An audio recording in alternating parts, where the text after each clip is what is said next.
everyone, this is me Sahitya. Welcome to my YouTube channel. So today we'll discuss about President of India of our Indian Constitution. So let's begin.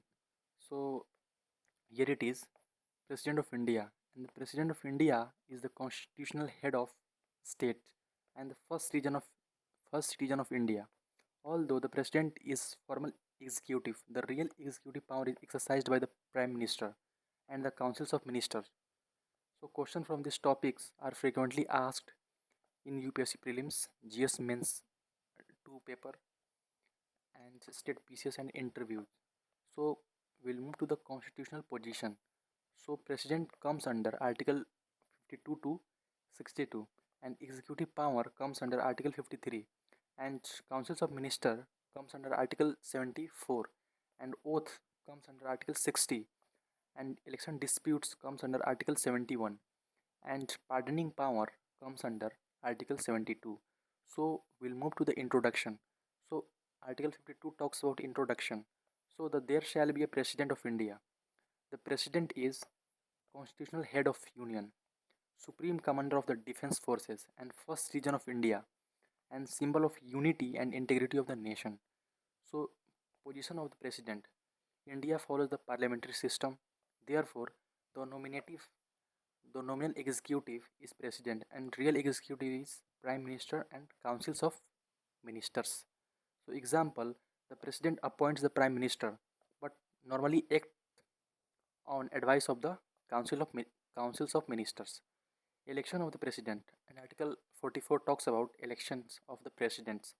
The president is not directly elected by the people. He or she is elected by the electoral college. So what is electoral college?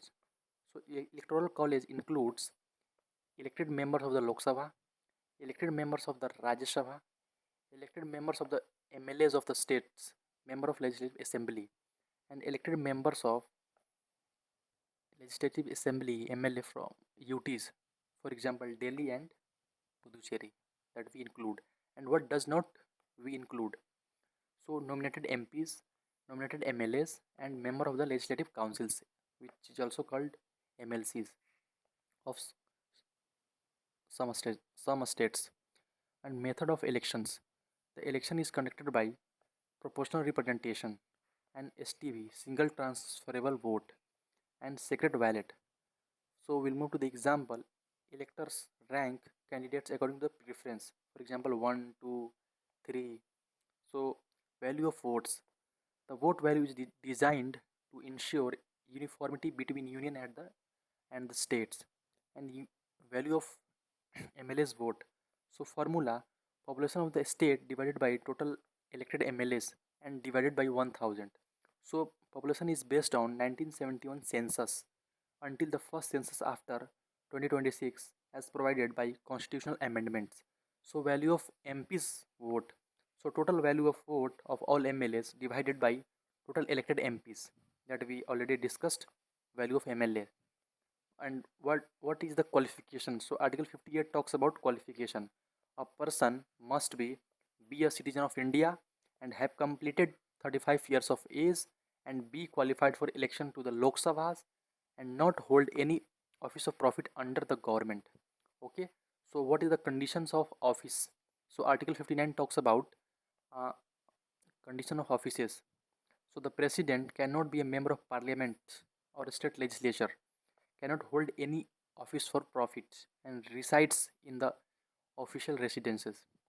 And Article 60 talks about oath of the president.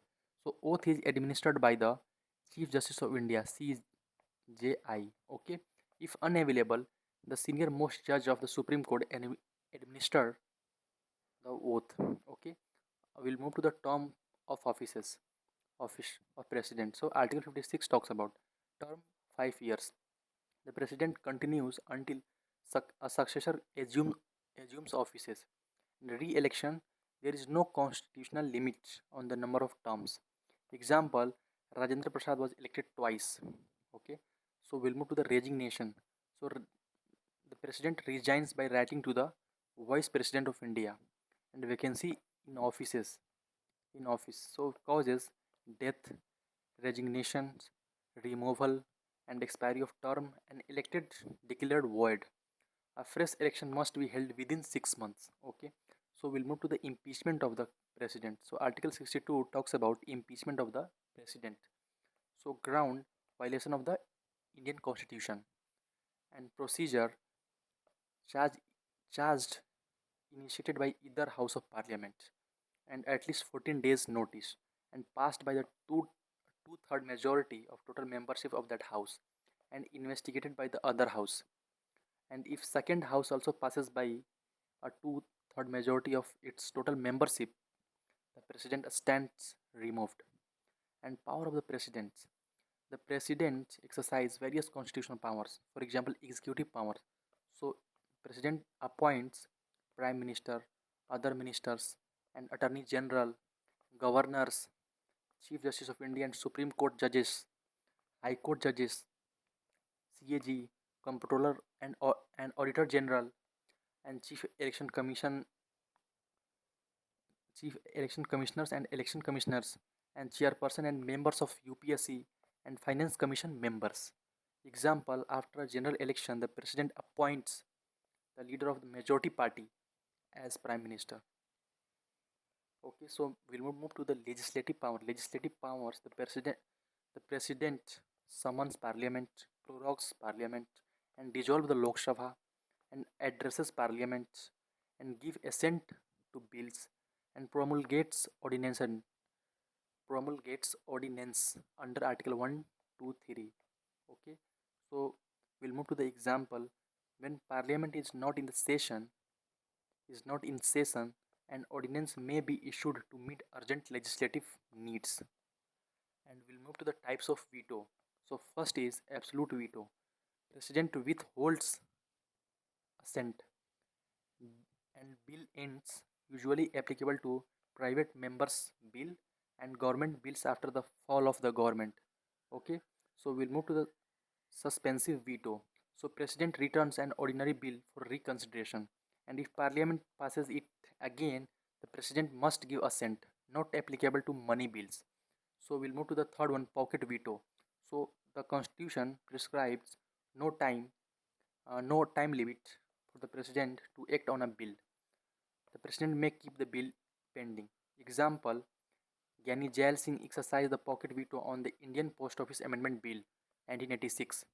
And we'll move to the financial powers. Okay, so we'll move to the financial powers.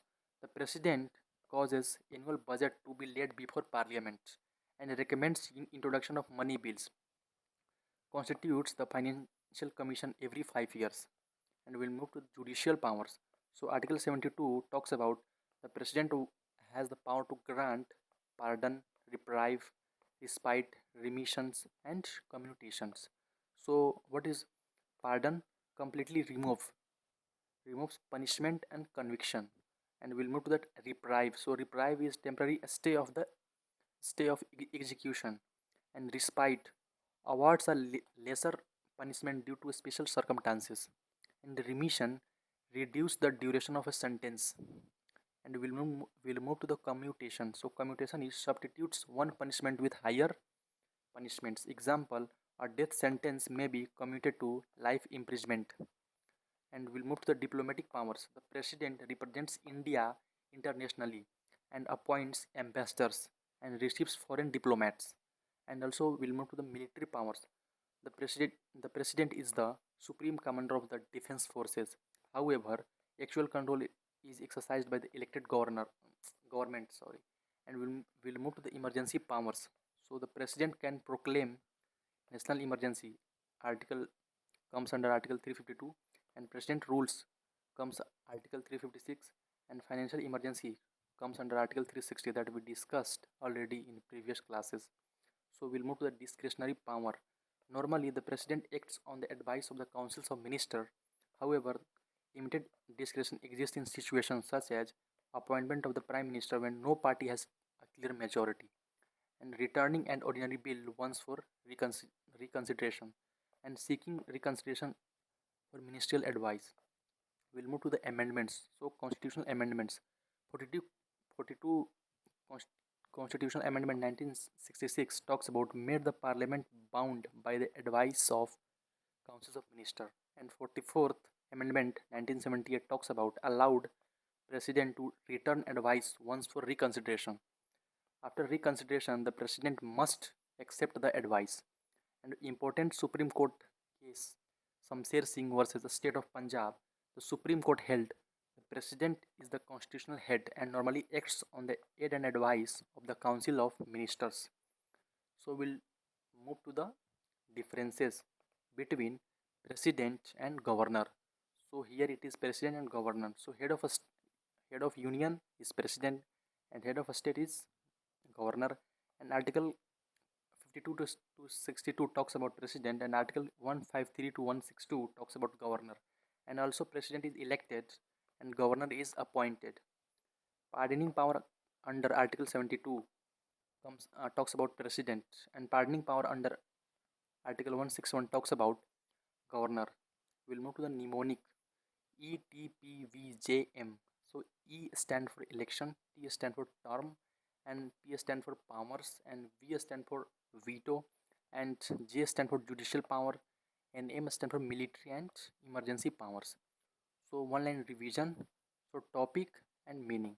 So Article 52 talks about President of India, and Article 54 talks about Electoral College, and Article 56 talks about 5-year term, and Article 61 talks about impeachment, and Article 72 talks about pardoning power, okay, and Article 74 talks about aid and advice of Council of Ministers, and Article 123 talks about ordinances, ordinance making power. So UPSC prelims importance fact we'll discuss. The president is the constitutional head, while the prime minister is the real executive. And the president is elected by the electoral college, not directly by the people. The CGI administers the oath. Only one ground exists for impeachment, violation of the constitution.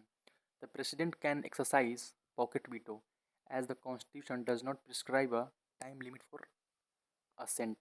And pardoning power under Article 72 includes power to grant pardon in death sentences, sentence cases, and certain court